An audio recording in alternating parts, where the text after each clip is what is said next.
much on this, Will. Great job. Thank you, Mr. Appreciate President. it. Appreciate it. So we're going to talk about Florida, the great state of Florida now, because it's going to be a very exciting thing to host the G20. And as we celebrate our nation's 250th anniversary next year, the United States will have the honor of hosting exactly that, the G20 summit, right here in America for the first time in nearly 20 years. This afternoon, I'm thrilled to announce that the 2026 G20 Conference, which will be, I could read off the countries that we're talking about, but you know who they are, I think. Does anybody want me to list them specifically? Jennifer, you're okay? Okay, but will be held in one of our country's greatest cities, beautiful Miami, Florida, where we have the mayor with us, Mayor Suarez. And I want to thank Francis for being here. I thought he might be in this office. You know, he almost got there. He's a couple of months. Yeah, right? A couple of months. It's not as easy as they think, right? It's not that easy. But he's an amazing guy, very popular in Florida. The agenda for next year's summit is being organized by Treasury Secretary Scott Bessent, who is right here. Hi, Scott. He's sort of standing over there, nice, tall, good-looking guy, but he moved very quickly. Carolyn, you did a good job. Does Caroline do a good job, would you say? No? Is she a star? How do you compare her with the last administration's person? No? You don't want to get into that? Yeah, I think we're very happy with Caroline. But Scott Bessent is talking about a good job. He's done a fantastic job, and we're very proud of him. He's very much involved with the G20, and the NEC director, Kevin Hassett, is truly a talented guy. He's certainly being thought of to go to a different position, and we'll find out about that pretty soon. I don't know, would you like to be that? I won't ask you that. I think, who wouldn't want? I think it's the greatest position in the world. You know, you come out, you make a speech, and then you go away for 30 days or 40 days, and you come out, make another speech, the market goes up or down, depending on what you want to say. I've never seen an easier position than that. Unfortunately, you need good instincts, so we have somebody in there now that doesn't have them. We call them too late. But it will focus on unleashing economic prosperity by eliminating the burdensome regulations, unlocking affordable energy, and pioneering new technologies. And it's going to be very important. The United States is already leading by example, and America is the hottest country anywhere on earth. We have more being built under construction now than they think anybody that they've ever seen. I mean, literally, some of these places are just really unbelievable what they're building, the size. You know, if you spent $50 million on a shopping center someplace, it's a big building, pretty big building. But when you spend $50 billion on essentially a building, they have buildings going up for $50 billion. They're going to be building their own electricity, and many of them have been given permits already to go, and they're starting construction. Some have started construction quite a while ago, and very early in the administration.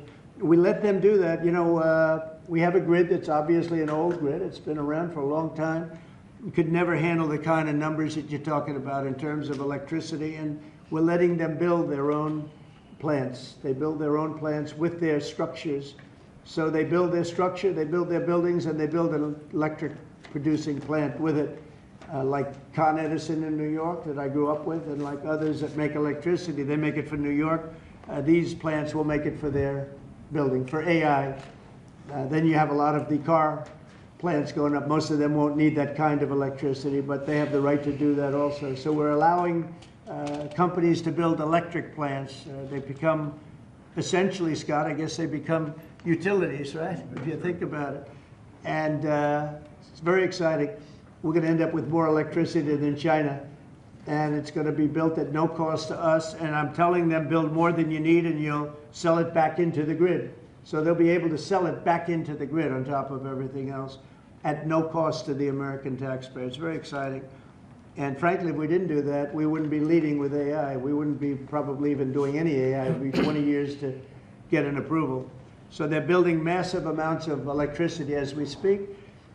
We've eliminated $5 trillion worth of federal regulations, another big thing since I took office. And if you remember the first term, we took out more regulation than any other president in history times. You could add the top 4, and they wouldn't come anywhere close to what we were. That's one of the reasons we had such the most successful 4 years of any president economically, and this is blowing it away. I think this will blow it away. When these plants start to even getting close to opening, I think you're going to see numbers that we've not seen before. And we've increased oil production by more than 300 barrels a day. That's a lot. Blue-collar wages are rising at the fastest rate in 60 years, and trillions of dollars of investment is pouring into the USA. It's going to be over $17 trillion very shortly, and nobody ever thought a thing like that was possible. What made it possible were, number one, they were happy with November 5th. They were happy with the election. And number two, the tariffs are bringing countries in. I mean, it's so vital to our country. It's before the courts now, and I hope we're going to do very well. We had 4 great opinions just come out, as you know, from judges. In a couple of cases, they were Obama-appointed judges that felt they had to do what was right for the country. So I respect that greatly. I respect them for doing it. But we have very strong opinions, and it'll end up going to the Supreme Court. And it's just vital for the country. Vital, absolutely. We're at a level that we've never thought we'd be at, and it's because of the tariffs. Countries are pouring into our country because of you avoid tariffs if you build here. If you don't build here, you pay a lot of money. But if you build here, so what people are doing is they're coming in, they're building here. No different than what other countries have done to us. But we have a big advantage over other countries. We have a market that we built up during our 4 years that was amazing. We took a commanding lead during that 4-year period. So it's a very exciting thing, but I look forward to showing our incredible success to the world when we visit Miami next year. And I'd like to ask Mayor Suarez, truly a highly respected gentleman who's loved in his city, and we're gonna do a great job. We're gonna work together and do a fantastic job. Mayor, would you say a few words, please? Of course, thank you, Mr. President. It's a tremendous honor to be with you here today in the Oval Office to make this historic announcement, just looking at the sign, which is so beautiful. Good job. Yeah, it's a great job. As you know, Mr. President, you were elected by double digits. You were the first Republican president over 30 years to win Miami-Dade County. And you did it because you followed through on your promises. And in Miami, what we're doing is we are following through on those promises as well. We've kept taxes low, we've kept people safe, we've leaned into innovation, we've grown 150% in the last 10 years. We've created one of the most intriguing ecosystems in the world. And this decision is not only generationally important for the city, but it puts the city on the map as one of the truly great global cities. So on behalf of all of the workers of Miami, those that work in the hospitality industry, I know you own many hospitality assets and properties, all of the small business owners who are going to benefit economically from having the G20 in Miami. And tremendous benefit. It's going to bring in millions and millions of dollars. We just say thank you. We thank you for believing in us. We thank you for highlighting our city in a time when we have the lowest homeless rate in 11 years.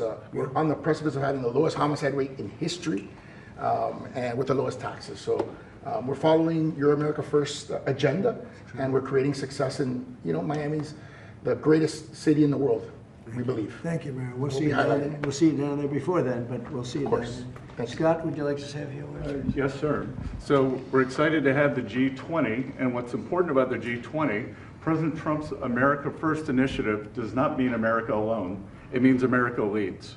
So we will be holding the G20 in the capital of the world, Miami, next year, to showcase the beginning of President Trump's second term. Will be a year and a half into it. We will have done peace deals, tax deals, trade deals.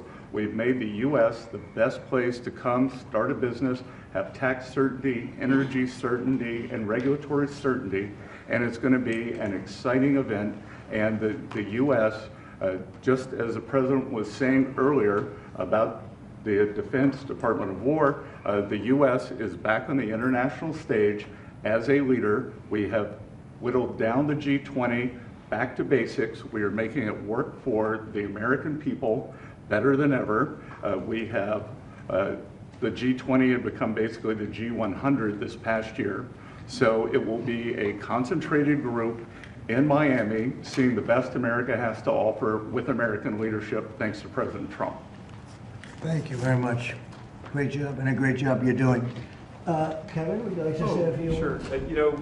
Mr. President, I think this G20 meeting, where the world leaders will come to the great city of Miami, is going to be viewed as one of the most important meetings in global history, because what's going to happen is the golden age is going to be documented so well in the data by next summer that you're going to have one of the best speeches written for you that you've ever seen, because we're just going to be talking about the accomplishments in the next year. I think so. A lot of these plants are going to be open by then. Yeah, exactly. And a lot of jobs are coming in, like I think we've never seen before. It's going to be good.